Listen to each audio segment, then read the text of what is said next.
Assalamualaikum warahmatullahi wabarakatuh. Halo semuanya, perkenalkan nama saya Nurfadila Wadia dengan NIM 240311032 dari kelas Perbankan Syariah B semester 3.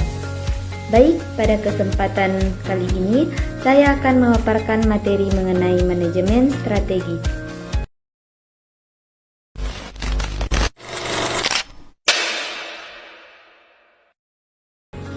Baik, materi yang pertama yaitu mengenai pengertian manajemen strategi, di mana manajemen strategi adalah suatu proses sistematis untuk merumuskan, mengimplementasikan, dan mengevaluasi rencana jangka panjang sebuah organisasi agar dapat mencapai tujuan dan sasaran yang ditetapkan, dengan mempertimbangkan faktor internal dan eksternal organisasi untuk mencapai keunggulan kompetitif, di mana manajemen strategis adalah kunci sukses bagi setiap bisnis di era modern ini. Ia bagaikan peta dan kompas yang mengarahkan perusahaan menuju tujuan-tujuan besar. Dalam dunia yang penuh persaingan dan perubahan, manajemen strategi membantu perusahaan untuk tidak hanya bertahan, tetapi juga berkembang dan unggul.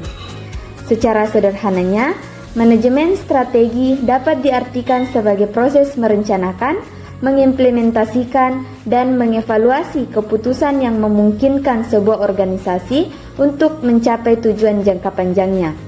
Ini tentang memahami kemana perusahaan ingin menuju, mengidentifikasi cara terbaik untuk sampai ke sana, dan secara terus-menerus menyesuaikan diri dengan lingkungan bisnis yang dinamis.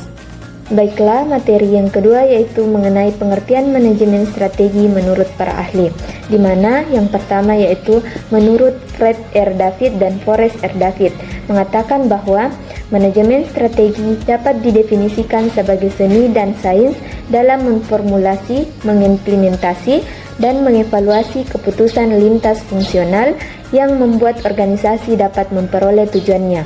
Kemudian yang kedua yaitu Bambang Haryadi menyatakan bahwa manajemen strategi adalah proses sistematis yang dilakukan manajemen untuk merumuskan, mengimplementasikan, dan mengevaluasi strategi dengan tujuan mewujudkan visi dan misi organisasi. Kemudian yang ketiga, Mulyadi, yaitu memandang manajemen strategi sebagai proses yang dilakukan oleh manajer dan pegawai untuk merumuskan dan melaksanakan strategi dalam penyediaan customer value terbaik guna mewujudkan visi organisasi. Kemudian yang keempat yaitu Lawrence R. George dan William F. Gluck mengartikan manajemen strategi sebagai serangkaian keputusan dan tindakan yang mengarah pada perumusan strategi yang efektif untuk membantu mencapai tujuan perusahaan. Dan yang terakhir yaitu Porter mendefinisikan strategi sebagai penciptaan posisi unik dan berharga yang diperoleh dengan melakukan serangkaian kegiatan. Dari materi yang sempat saya sampaikan, dapat ditarik kesimpulan bahwa manajemen strategi merupakan proses sistematis yang sangat penting bagi keberhasilan organisasi di era modern, karena memungkinkan perusahaan merumuskan, mengimplementasikan, dan mengevaluasi rencana jangka panjang secara efektif dengan mempertimbangkan faktor internal dan eksternal. Sebagai panduan arah seperti peta dan kompas, manajemen strategi membantu perusahaan menghadapi persaingan dan perubahan lingkungan bisnis, serta menyesuaikan strategi secara berkelanjutan untuk mencapai keunggulan kompetitif dan tujuan langkah panjang yang telah ditetapkan. Baiklah, itulah materi yang sempat saya sampaikan mengenai manajemen strategi.